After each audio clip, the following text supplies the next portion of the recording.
सुकरात समुद्र तट पर टहल रहे थे। उनकी नजर तट पर खड़े एक रोते बच्चे पर पड़ी। वो उसके पास गए और प्यार से बच्चे के सिर पर हाथ फेरकर पूछा, तुम क्यों रो रहे हो?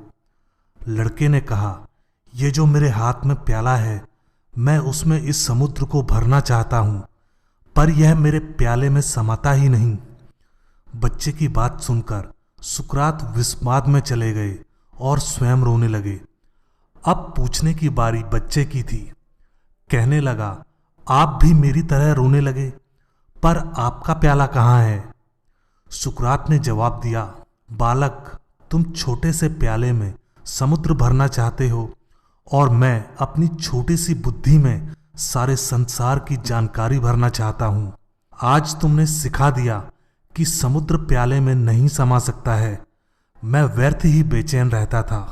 यह सुनकर बच्चे ने प्याले को दूर समुद्र में फेंक दिया और बोला, सागर, अगर तू मेरे प्याले में नहीं समा सकता तो मेरा प्याला तो तुम्हारे में समा सकता है।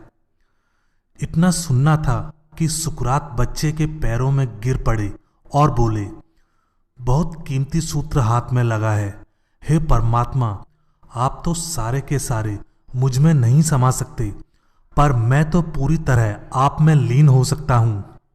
ईश्वर की खोज में भटकते सुकरात को ज्ञान देना था, तो वे भगवान उस बालक में समा गए। सुकरात का सारा अभिमान ध्वस्त कराया। जिस सुकरात से मिलने को सम्राट समय लेते थे, वह सुकरात एक बच्चे के चरणों में लौट गए थे। ईश्वर जब आपको अपनी शरण में लेते हैं, तब आपके अंदर का मैं सबसे पहले मिटता है, या यूं कहें कि जब आपके अंदर का मैं मिटता है, तभी ईश्वर की प्राप्ति होती है।